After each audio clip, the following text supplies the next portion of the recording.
Hey y'all, how are you? How are you? How are you? This is your girl, Dr. T. I am coming on today. I know I said at 5, but we have a lot going on at home, and everybody is kind of working from home, and I needed a little um, time to prepare and to make sure that we have um, a different space in the house. So this is what is going on. And today I want to kind of touch base on talking about African American females and entrepreneurship. So I'm going to just see, because the last time I was on, there were issues regarding sound. So I'm just going to check and let me know where you're watching from, so that I can shout you out and see, you know, where you're watching from. So we're going to be a little bit more intimate today because I don't have that fancy background, but that's only because, I had to shift some things a little bit. So this is your girl, Dr. TOD. I am coming to you today to talk about some things that have been heavy on my heart for a minute, as far as African American women in entrepreneurship, and just being able to express the concern that I have as it pertains to African Americans when it comes to entrepreneurship in general. So this is your girl, Dr. TOD. I'm a mom. I'm an optometrist. I have been in practice for over 22 years. I created Sustain Your Biz Academy for the mere reason why: to help women entrepreneurs to sustain their business. I have created different models and systems in my office so that we can sustain your business. I don't think that if I had a traditional business model that I would basically be in practice today. And even now that we are in COVID-19, with what is going on, it is important for you to understand that as an entrepreneur, if you want to sustain your biz, that you need to be able to shift and implement some things that will allow you to shift, right? Let me know where you are watching from. Say, hey, Dr. T. I won't be before you long. This will be very, very quick. I just want to do some house cleaning a little bit. Number one, girl chat is every Tuesday. I'm going to have another guest on at 8 p.m. So come on back at 8 p.m. next Tuesday. I may not be on every day at 5 o'clock. I'll post the schedule. And then two, I need you to go and right here. And I just launched the new revised ebook on Believe It and Achieve It. And then this Saturday at 7 p.m., I am doing a spin off on what we call a business 101 class. And these are some of the tips and solutions and strategies that I wish I would have had when I was in business. So let's get started. So again, let me know where you're watching from. And this is really dear to my heart. So why African American entrepreneurs struggle in business. So according to the Federal Reserve, okay, I did a little research. According to the Federal Reserve, get this: African American women entrepreneurs have skyrocketed since 2018, actually since 2017, 2018, and increasing up to 2019, right? The ownership age is between 35 and 54. Okay, so between 35 and 54, these African American women are starting their own businesses. However they may be, they're starting their own business. But there's a problem. So the reason why most of the women are starting their own business, almost like myself, is that I wasn't feeling what I wanted to get financially out of being an optometrist. So I went and I created Logic Eye Care. So I have started Logic Eye Care. I've been in practice for 22 years, and that is what has sustained the biz. But if you look at that, if you look at the measures of where we are, one of the things is our revenue is not the same. within the African American entrepreneur women-owned businesses, our percentages are very, very low compared to most of our counterparts and even our male counterparts. Okay. So while others are increasing in value, although we have skyrocketed as far as ownership and entrepreneurship, our revenues are not equivalent. So that's number one. So we struggle in those areas. Number two, the other reason why African American women start their own business is because of the pay gap. As you know, that we as women in general don't get paid the same as our male counterparts.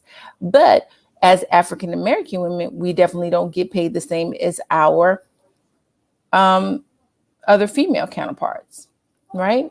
So these are some of the things that we struggle with as women entrepreneurs. And the other part of that is we're not getting contracts as we should be. Although that the federal government has money set aside for minority-owned businesses,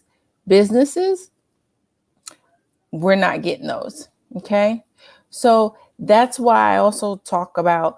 We're also not the third part of that is that we are struggling to gain capital in our business. So a lot of times women entrepreneurs are starting their own businesses out of monies that they've either saved up for when they worked, or they're asking mom or dad or relatives to be able to help them with their business. So a lot of times we don't have access to capital and we have to kind of pay out of pocket for it. So you know what I'm saying? It's one of those things that if you're not gaining that money, then you're definitely going to pull out and cause a ripple in your personal finance. So this is one of the reasons why I'm creating Business 101.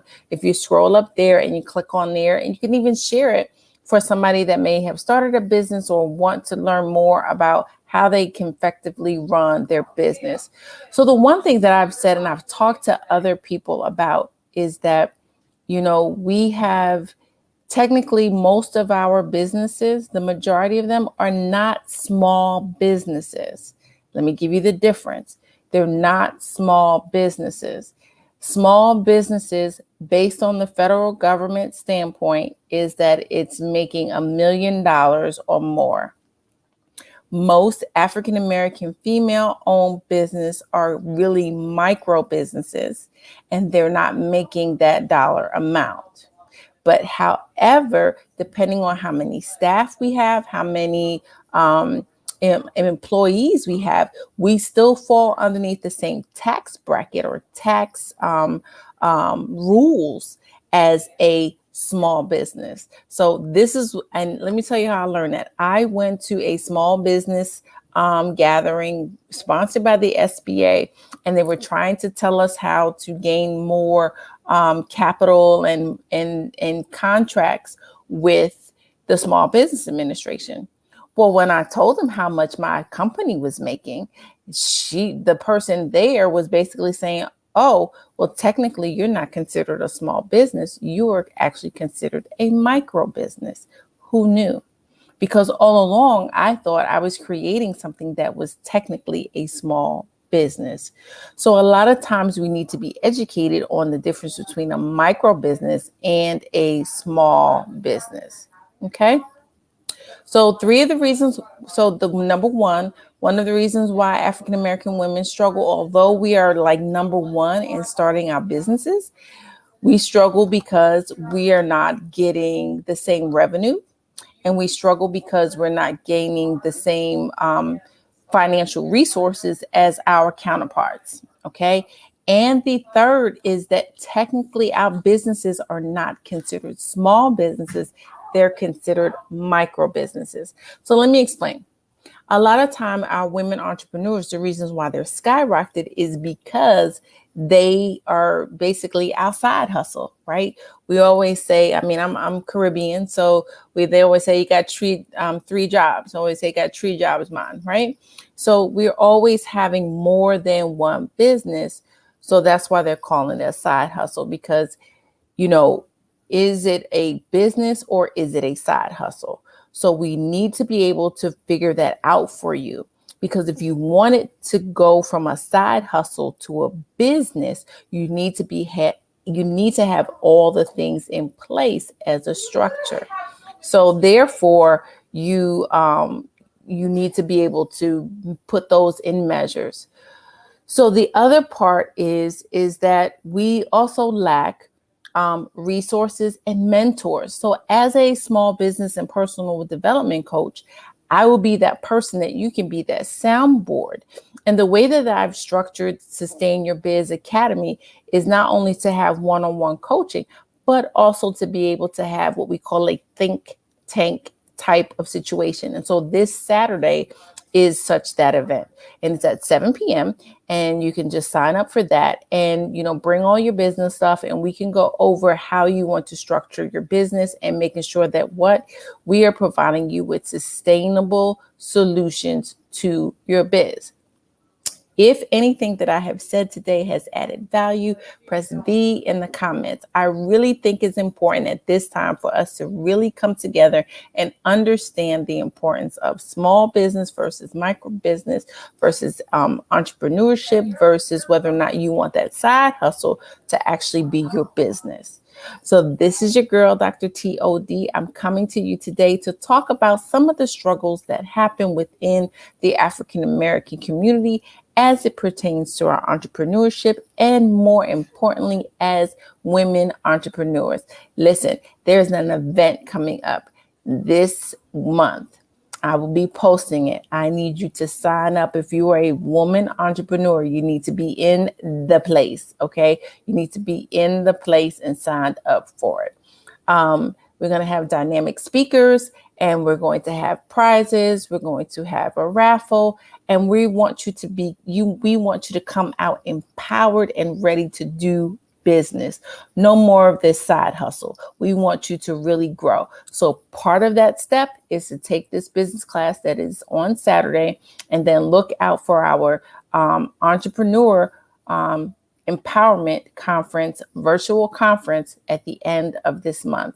So this is your girl, Dr. T.O.D. We're talking about the struggles within the African American community and pertaining to African American women-owned business entrepreneurs. If this has added value to you, press V for value. If you are watching this on a replay, just tell me that you're watching it on a replay. Let me know where you're watching from. But we are in the house, we are in the place, and I really want to support you. Why? Because in this season, I want you to win. Winning means welcoming in the new you, investing in yourself, and to never, ever give up on you. This is your girl, Dr. T.O.D. I will see you on the other side. Be blessed.